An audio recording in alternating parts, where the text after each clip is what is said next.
మన దేశంలో ప్రసిద్ధి చెందిన శివాలయాలు అనేకం ఉన్నాయి. ఈ శివాలయాల్లో శివలింగారాధన వల్ల ఎంతో పుణ్యం లభిస్తుందని భక్తులు విశ్వసిస్తారు. ఈ శివలింగాల్లో అన్నిటికంటే గొప్ప శక్తి, మహిమ, ప్రాముఖ్యత ఉన్నవి జ్యోతిర్లింగాలు. సామాన్యంగా శివాలయాల్లో ప్రతిష్ఠించిన శివలింగాలు ఋషులో, మునులో, దేవతలో, రాజులో, సామాన్య మానవులో ప్రతిష్ఠించినవి. జ్యోతిర్లింగాలు ప్రతిష్ఠ లింగాలు కావు. ఇవి స్వయంభూలింగాలు. అంటే వాటంతట అవే వెలిసిన లింగాలు. అంటే పరమేశ్వరుడే స్వయంగా లింగ రూపంలో ఉద్భవించిన లింగాలు. భక్తుల తపస్సు ఫలితంగా భక్తుల కోరిక మన్నించటానికి పరమేశ్వరుడే కొన్ని ప్రదేశాల్లో స్వయంభూలింగాలుగా ఆవిర్భవించాడు. ఈ లింగాలనే జ్యోతిర్లింగాలని కూడా అంటారు. జ్యోతి నుండి ఉద్భవించిన లింగాలు కావటం వల్ల ఈ లింగాలను జ్యోతిర్లింగాలు అంటారు. ఈ లింగాలు జ్యోతి రూపంలో వెలియడం వల్ల కూడా వీటిని జ్యోతిర్లింగాలని అంటారు. సృష్టికి పూర్వం విశ్వమంతా జ్యోతిర్మయం అంటారు.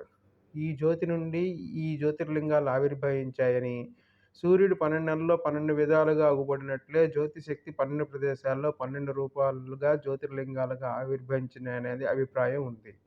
లింగం అంటే గమ్యంలో లీనమయ్యే శక్తి అనే అర్థం. ఈ జగత్తు అంతా దేనిలో లీనమవుతుందో దాని సంక్షిప్త స్వరూపమే లింగం. ఈ జ్యోతిర్లింగాలు లింగ రూపంలో ఆవిర్భవించాయి. ఈ స్వయంభూ జ్యోతిర్లింగాలు ఎంతో విశిష్టమైనవి. ఈ జ్యోతిర్లింగాలు దర్శించడం వల్ల, ఆరాధించడం వల్ల పాపాలన్నీ నశించి పుణ్యం సంక్రమిస్తుందని అందరూ విశ్వసిస్తారు.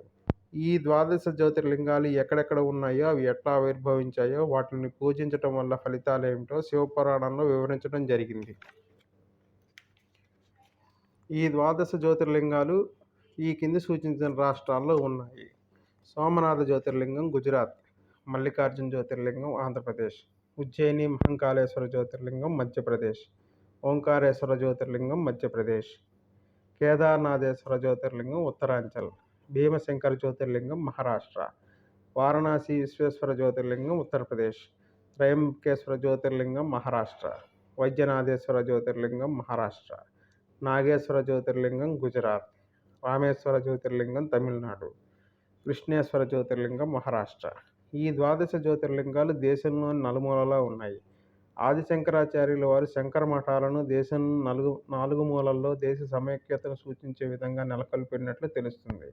భగవంతుడే దేశంలోని 4 దిశల్లోనూ దేశ సమైక్యత కోసం వెలిసినాడు అనిపిస్తుంది. 12 జ్యోతిర్లింగాలకు ఉన్న వరుస సంఖ్య ఎవరు నిర్ణయించారో, ఎందుకు నిర్ణయించారో తెలియదు.